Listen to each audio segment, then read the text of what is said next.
Let me take you back to the day I moved into what I thought was my personal piece of paradise. After a grueling 9-month home search, bidding wars, inspection delays, and back and forth with realtors who could barely pronounce riparian rights, I finally closed on my dream lakefront home. It had everything I wanted: a wraparound porch, a private dock, a quiet tree-lined road, and best of all, no close neighbors. Or so I thought. Within 24 hours of moving in, I was introduced to the real homeowners of the area, not the people who lived there, but the HOA board. Specifically, one person, Connie. Imagine a woman in her mid-50s, armed with a color-coded clipboard, wearing a pastel cardigan and wielding the power of a million imaginary bylaws. She was waiting for me the very next morning. I had just finished unpacking boxes when I noticed her standing at the edge of my driveway, not ringing the doorbell, not calling out a hello, but just watching, like a crow perched on a mailbox. So I walked out. "Hi there, can I help you? I'm Connie, president of the Lakeshore Homeowners Association. I wanted to welcome you to the neighborhood and also remind you about the community dock policy." The way she said it, it sounded less like a welcome and more like a warning. Dock policy? She motioned toward the dock behind my house, the one I was planning to sit on that evening with a glass of bourbon and a fishing pole. "That dock is technically part of the shared use zone. You'll need to remove it or submit a usage request to the board." Now, I don't consider myself a confrontational guy, but I also don't like being lied to in the first 5 minutes of meeting someone. "Ma'am," I said, trying to stay polite, "that dock is on my property. It's in my deed. The survey map literally wraps it in my boundary line. It's not shared use. I own it." She squinted like I had just spoken Latin. "That's not how we've handled it in the past." "Then you've been handling it wrong." She didn't like that. Not one bit. "I'll bring it up with the board." And with that, she turned and marched back to her golf cart like a suburban general retreating to her war tent. Here's where things get interesting. When I bought the house, I didn't just glance over the deed, I studied it. This wasn't your average property. The house sat on a sliver of land that, years ago, had been part of a larger marina parcel before being subdivided into residential lots. And my lot? It still had something very special written into it. An easement, not just for dock rights, but for commercial shoreline usage. The previous owner didn't make a big deal out of it because, frankly, he didn't care. He wasn't interested in boats or business. But me? I used to be in marine repair and rentals. So I knew what I had stumbled into. The dock? It wasn't just for weekend fishing. It was the golden ticket. The very next day, a manila envelope appeared taped to my front door. HOA letterhead. And a bold headline. "Notice of non-compliance. Unauthorized structure." Apparently my dock, the same dock that had existed for over 25 years, was now unapproved by the HOA. I was told to either remove it within 14 days or face escalating fines and potential legal enforcement. They even threatened to bring in a third-party contractor to dismantle it and bill me. That's when I stopped playing defense. That evening, I sat down with a stiff drink in my laptop and dug even deeper. The survey, the county zoning maps, the original subdivision permits from the early 1990s, all of it painted the same picture. My property, along with 2 others, used to belong to the original marina owner. And when the land was split up, those 3 properties retained exclusive rights to shoreline structures and something else: control over the original marina access easement. Here's the twist.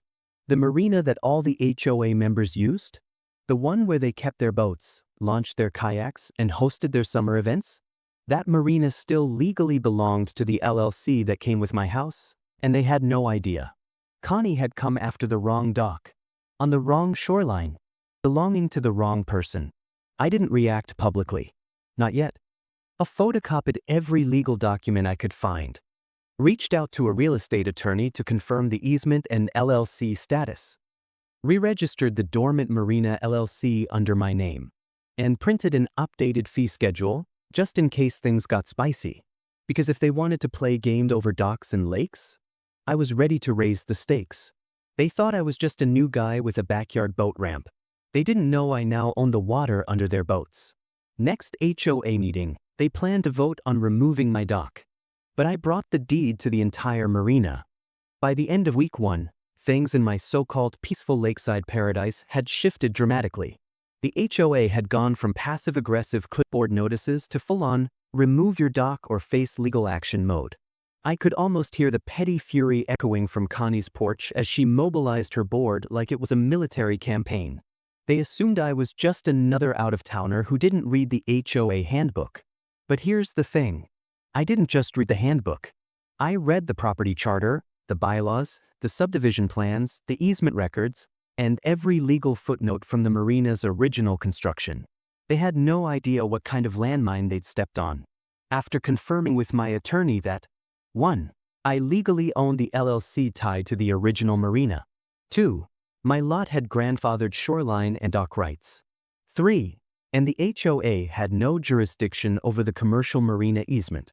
I did something that would forever shift the balance of power on that lake.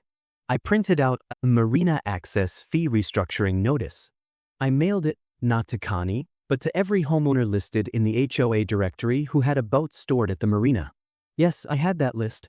Turns out, when Connie was posturing during her welcome tour, she accidentally handed me the HOA welcome packet, with everyone's names, slip numbers, and usage history. Inside each envelope was a copy of the official marina deed, the legal easement granting me exclusive control, a new access agreement, and a notice that unauthorized use of the marina would be considered trespassing as of 30 days from the date of notice. It was like dropping a truth bomb straight into their mailboxes. 3 days later, a neighbor I hadn't even met yet, Greg, slip number 14, came knocking. Not angrily, more like curious. Hey man, this true? You actually own the marina? I invited him in, showed him the full packet. He read it twice and then whistled. Connie's been collecting fees from us for years for marina maintenance.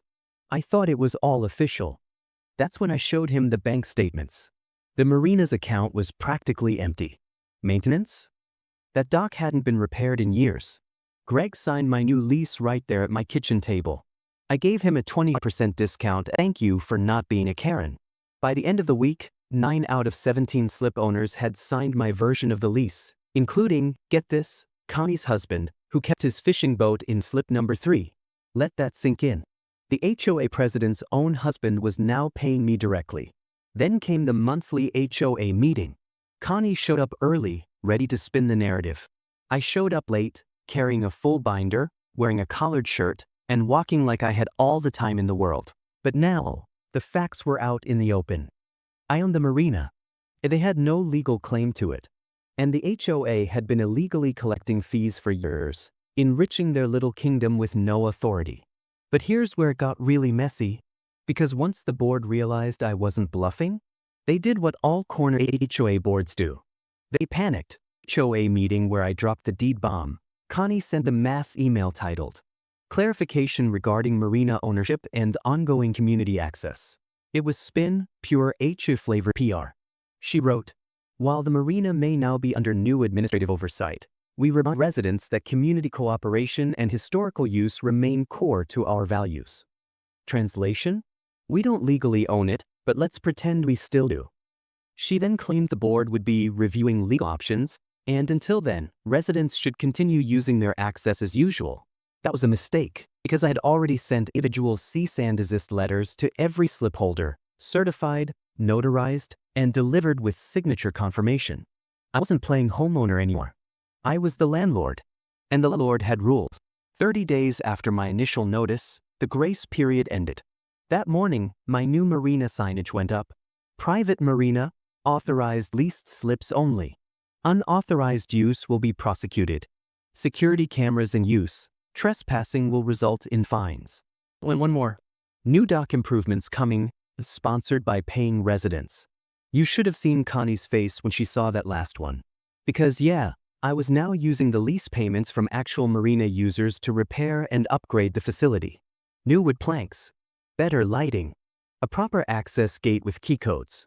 Even a little security booth just for show. Connie's precious power trip had turned into a tour of my upgrades. She couldn't do anything about it because she'd never read the fine print.